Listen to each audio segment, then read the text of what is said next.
Hello, everyone. Welcome back to Life Boost. I'm excited for all of you guys to come onto my podcast and listen to us. My podcast can be heard anywhere you listen to them. I appreciate my guest speaker, Riley Compton, coming onto my show. It'll be interesting to hear her perspectives on overall health and how to achieve your goals. At such a young age, Riley Compton has achieved several accomplishments and has made significant contributions. Her story will inspire and motivate others to follow their dreams. Welcome to my show, Riley. Welcome. Thanks so much for having me, Ryan, especially all the way from Canada. Yeah, it's a bit of a distance, but I'm really excited to have the opportunity to speak with you about overall health. It's going to be very exciting. Could you tell us a bit about your childhood and how it led you to the military and explain your awesome story? Yeah, absolutely. So I grew up in Carmel, Indiana, so Midwest all the way. I had very lucky and blessed to have such a strong family. My dad was a professional baseball player, so I had that athleticness from him as soon as I could walk. And my mom, on the other hand, she reminds me every day, she was very athletic in high school. She did sports as well, but she was more of the academic bug. She grew up pretty poor, and the way she was able to get herself into college and graduate school was because of her grades and how hard she worked. So those two values of being strong in sport, but also strong academically was really ingrained in me as a child. So grew up playing softball and basketball primarily. Went over to softball starting in high school only. Was with a really awesome travel program that was able to put me in front of college coaches. My sophomore year, I accepted a college scholarship to George Washington University in DC. So that is what is going to lead me into meeting a recruiter about 2 weeks or so into campus. So little 18-year-old Riley was walking around and met a Marine recruiter. And it worked. His pickup lines to get people into the Marine Corps, I was hooked. And all I could think about is, wow, I'm so excited to start this new process in my life. Called my parents back at home and said, hey, I may not have started my softball season, but I'm ready to join the Marine Corps. And they were like, what in the world? So that's kind of how my childhood led me to the Marine Corps. Super interesting, right? Where you got your life and you went to a very high-end school and you were able to go through softball and many different several accomplishments to get to where you are today, right? Considering that there's only 5% of females that are in the military throughout the United States. It's a very small statistic that has been shown. And I just wanted to dive deep into that. Do you suffer any issues with that? Or is there any struggles around that? Yeah, so in the Marine Corps, only 5% of officers are females, and that is such a small percentage. And there has been issues that I've had because of that. I've had people question my leadership style because I am a female, and I don't curse and I don't really yell if I don't have to. And I approach situations maybe differently. And I have had people be weary of whether or not that was going to be effective in the Marine Corps, and what they perceived me as, that Marines wouldn't take me seriously, especially working with so many men in the service. So I've run into some issues based off people's perception and what that was going to look like. But to be completely honest, I felt completely supported the whole time. And there's so many men that will come to me, male Marines of all different kinds of ranks, and be like, no, ma'am, it's really great having you on board. You've been able to make a different kind of impact because of your leadership style.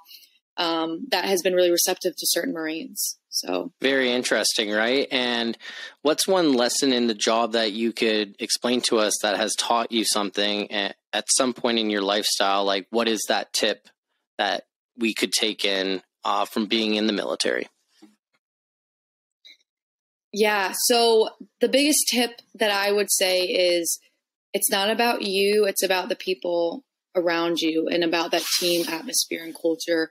And I learned that right away at Officer Candidate School immediately when we were doing different exercises, and I would be punished for someone else who made an error or a mistake. And I was so confused, but because I was in a leadership position, if they made an error, instead of them getting yelled at, it was me who was getting yelled at.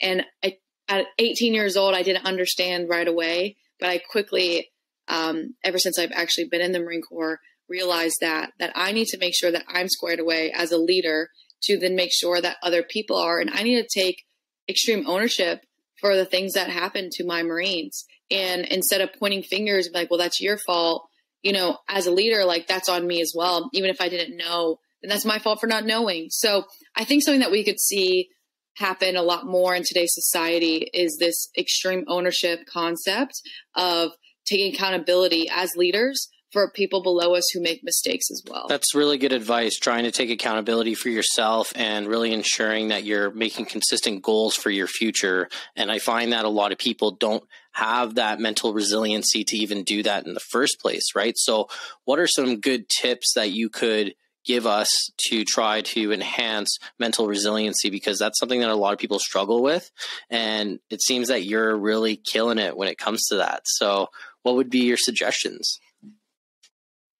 Yeah, that's so funny. I'm so glad it seems like I'm killing it, because it's a struggle every day. And that's what I want to say to everyone. You know, when you wake up every day, there's different kinds of struggles that happen. For me, I'm a really strong Christian. So where I'm rooted in my mental resiliency is in my faith foundation, where I feel like I'm plugged into my community, my church. I have the Bible that I read in the mornings to get me in the right focus. And I pray a lot of times when I feel defeated or don't know how I'm going to conquer a task. But in addition to that, like the community aspect is something I want to hit on a lot. Is I feel like I'm very supportive. I call it my tribe. I have a tribe of close individuals that I know have my back, look out for me. And when I feel mentally defeated or crushed or questionable of where I'm at, I have these people that I can lean on to help build me back up and give me the advice that I need, maybe when I'm not seeing clearly. And having that community, having my tribe is why I feel like I'm able to be successful and seek advice from other people, and knowing that I can't do this or anything, let alone at that, on my own.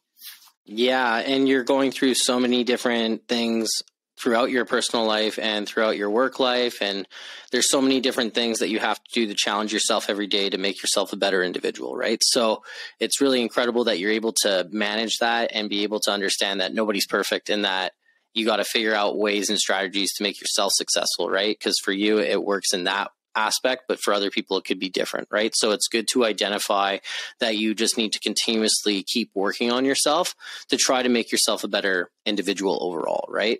So it's really interesting. I know that you are a part of the bobsled team for the USA team, and I just wanted to ask you a few questions in regards to that, right? What is your day-to-day regimen as a competitive bobsled pilot? What is the life of that? Yes, so I'm on Team USA Developmental Bobsled. I've been doing bobsled for about 2 years now, a little over 2 years, and the regiment looks so different day to day, especially depending on what season I am.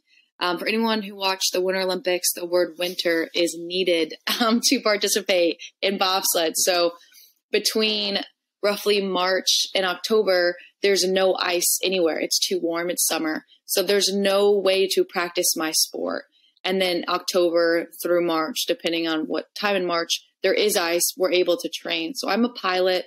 I sit in the front seat. I'm navigating the bobsled down the track. So the practice that I need, I'm not able to get half of the year. So my day-to-day regimen looks different. And also being an active duty Marine officer adds a whole different layer of complexity of what that looks like. So day-to-day right now in off season, I wake up pretty early in the morning, get ready, go to work.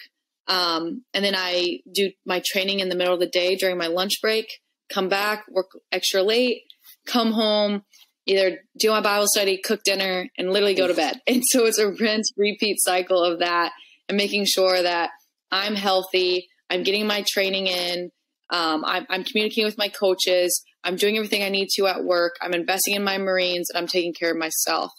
And then in season, obviously I'm in more competition mode, practicing, working remote for my job in the Marine Corps and all that kind of stuff. So it's a challenge day to day. No day is the same. No day is the same as a Marine Corps officer, let alone as a bobsled athlete. But some of the themes are there where I have to prioritize my health and fitness.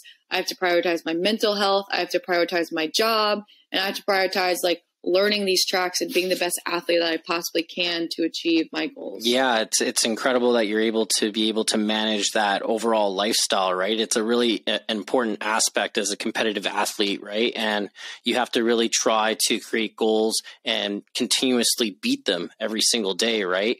How do you adjust your lifestyle for that? Because that's such a hard thing to do for an individual, right? Like, how can someone truly adjust to that lifestyle? Yes, the best way I've done it is I break it down into goals. So my dad and I have this saying, and it's called win the day. And what does that look like to win today? And so, for example, I had this overarching goal of wanting to be a 2026 Winter Olympian and go to the games and represent my country. That's an absolute dream and goal I have. But it's such an overwhelming goal. It's far away. It's over 4 years. How am I going to obtain that? And so I like to break my goals into smaller chunks. So here's my overall like dream goal. Okay, well, how am I going to get there? Well, and I break that down all the way to what do I need to do to win today to set me up for that goal? And that may look like, hey, today's an active recovery rest day. I need to stretch, take care of my body, make sure I'm getting good sleep. You know, today might be, hey, it's my complete off day and I need to be Riley a person and hang out with my friends, spend time with my husband, go to the beach, do something for myself. Or, hey, today's a day to grind and you need to get after it. You need to excel. You need to do well at this race, this workout, this whatever. And it looks different, but I focus on the day-to-day goals that I can obtain, so that big overarching goal doesn't seem so big and unattainable. Yeah, it sounds really realistic, and it sounds that you have the experience to back yourself up when it comes to this, right? It's an incredible feeling to be able to have a sense of accomplishment, but also be able to complete several tasks by yourself and creating those objectives every single day, right? So I think that's truly incredible, right? What's one lesson your job has taught you that you think everyone should learn at some point in their life? We've talked a bit about your career in the military. We've talked a bit about your career as a competitive athlete, but what's one important lesson that we could take in? So I think one important lesson that you can take in from all this is you sometimes can defeat yourself before anyone else defeats you. And what I mean by that is when I wanted to be a Marine Corps officer, I had self-doubts of whether or not I could obtain that before other people, right? Am I going to be good enough? Can I get myself to that area? I don't even know how to be a Marine. Like, I've been an athlete my whole life. I don't have family that has been in the Marine Corps. What does that mean? Am I able to do this? And questioning that. Or when it was time to go to bobsled, I was like, can I make this transition? Can I compete with the best in the world? Am I good enough? Am I athletic enough? Do I have what it takes?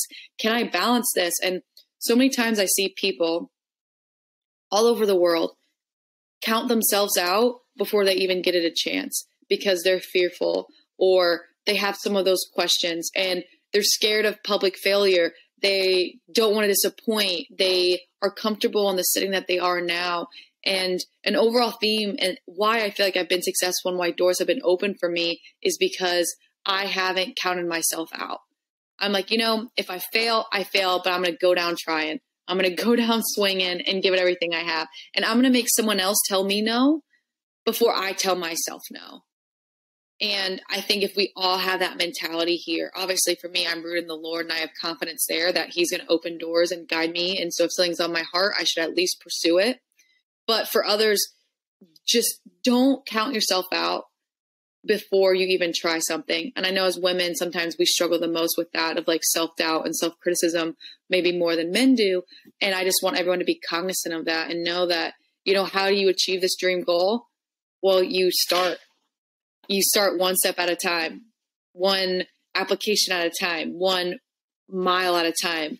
And you just keep building. It's really good advice. And I find that people don't have those avenues or they don't think of ways to do that and have the confidence to believe in themselves. And that's really good advice to take in as an individual, right?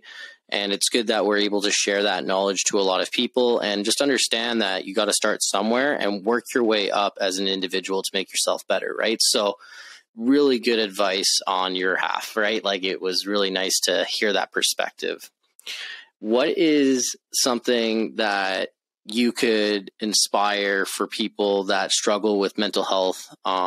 So like if we're diving into mental health now a little bit, because I talk about mental health for first responders and military, and I know that it's been a huge problem throughout North America.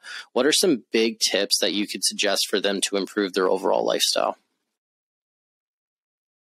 Mental health in the Marine Corps or in first responders or anyone that's dealing with trauma is so difficult. And I don't have a answer that will solve everyone's problems or the traumatic events that they may face. You know, I can only offer suggestions, but what I do for me is I have my prayer life and I have my community and my Bible studies and my group of women that I'm able to just reflect and be open and honest about the things that I'm experiencing or the trauma that I have, or talking about war and what that's like and the grievances that come through that. I think the problem is people don't have an outlet and they're not able to turn off from that. So I am First Lieutenant Compton, but I'm also Riley Compton. And there's so many other aspects to myself, as there are with first responders, as there are to other military branches, even to medical personnel, et cetera, that are dealing with traumatic events constantly. And I think we don't have a good enough job of separating the two, that we aren't always our jobs all the time. And with that, we need to have an outlet where we have a safe place to talk about the things that happen. And if you don't have anyone, then I would suggest getting a journal and being able to journal it down and just getting it off of your mind, so it's not keeping you up at night, so it's not creating anxiety and long-term depression that you're not able to talk about. That would be my best advice. I think every situation is different. I think every person is different. And depending on your support system, it can look different. Yeah, that's incredible. And it's a good guideline, and it's a good way for people to get the help that they need and identify the certain aspects that needs to make sure that they're successful in their day-to-day lifestyle, right? And it's about being real. It's about connecting and trying to connect with the people that you trust and love, and really try to create a bond and a connection that you can trust, right? So it's about reaching out to the people that you can connect on a higher level with, not someone that you necessarily go to the bar with, but someone that you can really get down and really speak the truth about yourself, right? And that's a really incredible information, right? And it's amazing to hear your perspectives. It's amazing to hear what's been going on in your life as an individual, right? It's very stressful doing everything that you're doing right now, right? You're a competitive athlete. You're in the military. You're doing so many different things that a lot of people would extremely stress over, right? And it's truly incredible of the accomplishments that you've made, and being able to hear it has been incredible. And it's awesome that you're very honest and you're straightforward to the point, and you're able to articulate and explain it in such a simple way where people all around the world can hear this and really try to make themselves a better individual, right? So I really appreciate your insight, and I really do appreciate it. One of the biggest things that I really want to talk about is talking about your GoFundMe page and talking about some of the awareness about that, right? I'm going to be having it on my website. So if you are interested in taking a look at it, it's going to be on my website at lifeboost.ca, but also I'm going to be sharing it across social media. And I really do find the cause is amazing, and there's a lot of things that people don't understand about the bobsledding industry, and I would like you to dive into that and kind of talk about that and talk about what journey you're going through right now so that we can try to help and support that. Yes. So a lot of times people question, you're a bobsledder? How did you get into that?